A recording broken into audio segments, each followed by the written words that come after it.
जैसे ही नारद जी को अपनी ओर आते देखा, क्योंकि सुनीति मैया के संस्कार थे, ध्रुव जी ने दौड़ करके प्रणाम किया। बोले बाबा आप कौन? बोले मैं नारद हूँ। बोले बेटा आप कौन हो? बोले मेरा नाम ध्रुव है, मैं मैया सुनीति का पुत्र हूँ। आज पिता का नाम का परिचय नहीं दिया। बोले मैं सुनीति मैया का बेटा हूँ। बोले अच्छा बेटा आप वन में क्या कर रहे हो? बोले मैं परमात्मा को पाना चाहता हूँ। बोले बेटा परमात्मा इतना सहज थोड़ी है जो तुझको आराम से मिल जाएगा। तो मानो ध्रुव जी कहते हैं कि माँ तो मेरी कहती थी कि परमात्मा बड़ी आराम से मिल जाता है, प्रेम का भूखा है। और मैंने तो सुना है कि हरि व्यापक सर्वत्र समाना।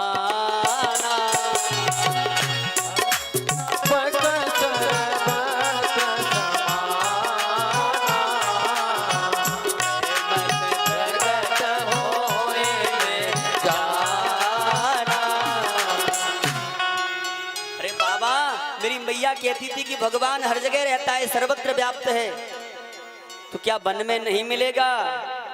बोले हर जगह तो है, लेकिन तुम उसके अभी योग्य नहीं हो, बालक हो। बोले क्या बच्चों को परमात्मा नहीं मिलता? जाओ तुम वन को लौट जाओ, घर को लौट जाओ।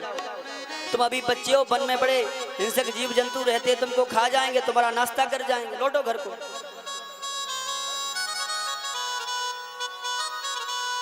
तो मानो ध्रुव जी ने सोचा क्यों रे बाबा तू नारद है? बोले हाँ हाँ बाप बेटा मैं नारद हूँ। बोले तुम नारद नहीं हो सकते। बोले क्यों? बोले अगर तुम नारद होते तो हमसे ऐसी बातें करते ही नहीं, क्योंकि तो मैंने तो सुन रखा है कि नारद जी तो परमात्मा के परम भक्त हैं। ओ भैया जिसको नारद जी मिल जाते हैं ये एकदम पक्की बात है कि उसको परमात्मा एक ना एक दिन मिल ही जाता है, क्योंकि नारद जी का अर्थ होता है नारद। भैया जिसने नारद जी का अवलोकन कर लिया, नारद जी को एक बार प्रणाम कर लिया, तो एकदम रिजर्वेशन कंफर्म हो जाता है सीधा वैकुंठ का।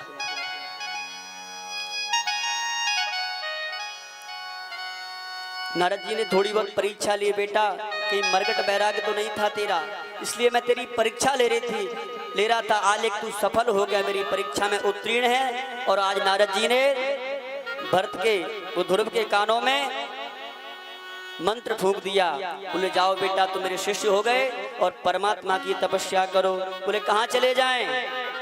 बोले तत्तागच्छ भद्रन्ते यमुनास्तटयं शुचि पुण्यम मधुवनम यत्र सानिध्यम नित्यता हरे। बोले जाओ मधुवन में जाकर के बैठ जाओ। बोले मधुवन में क्या है? बोले राधा गोविंद का इंतजार है। आप लोगों को पता है मधुवन कहाँ है? पता है किसी को? है? बोलो नहीं पता? मधुवन नहीं पता?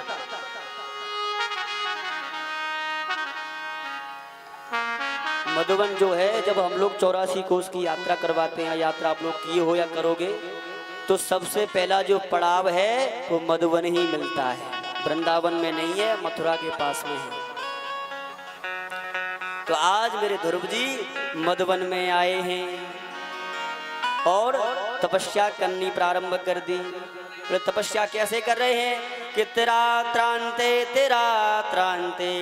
कपित्थ बदरासना। बोले जैसे ही आसन पर बैठे त्रांते।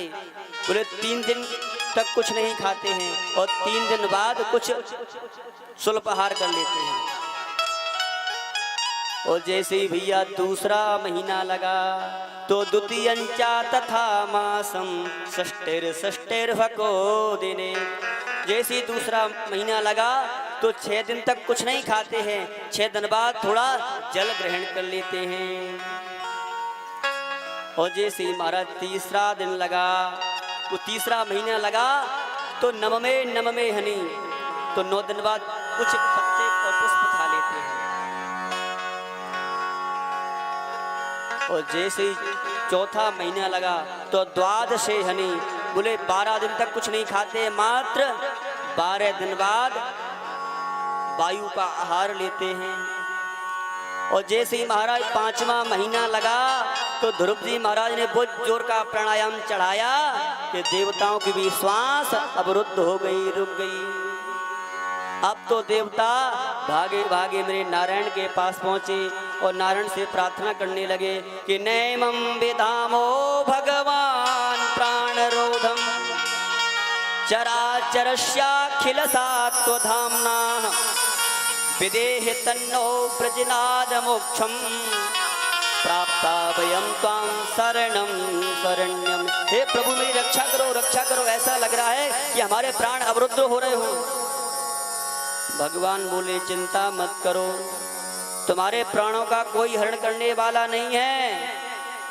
तो बोले महाराज हमारे प्राण अवरुद्ध क्यों हो रहे हैं? बोले हमारा जो परम प्रिय भक्त है ना ध्रुव, आज मधुबन में मेरा इंतजार कर रहा है और उसको ही मेरा इंतजार नहीं है। मानो ऐसा लग रहा है कि मैं भी बड़ा आतुर हूं उसको दर्शन देने के लिए और उसके दर्शन लेने के लिए, क्यों भगवान का सख्त आदेश है अरण्यास्यन्तयन्तो माम ये जना पयोरुपासते। और प्रबल प्रेम के पाले पड़कर प्रभु को नियम बदलते देते। तो आज मेरे गोविंद ध्रुव जी को दर्शन देने के लिए नहीं आ रहे हैं, ऐसा भाव है कि ध्रुव के दर्शन करने के लिए मेरे गोविंद दौड़े दौड़े आ रहे हैं। और जैसे ही मेरे गोविंद मधुबन में आए ध्रुव जी के सामने खड़े हो गए, लेकिन ध्रुव जी ने अपने नेत्र नहीं खोले, क्योंकि ध्रुव जी नेत्र बंद के तपस्या कर रहे हैं। भगवान ने सोची जब तक ये नेत्र नहीं खोलेगा तब तक मेरे इसको दर्शन नहीं होंगे।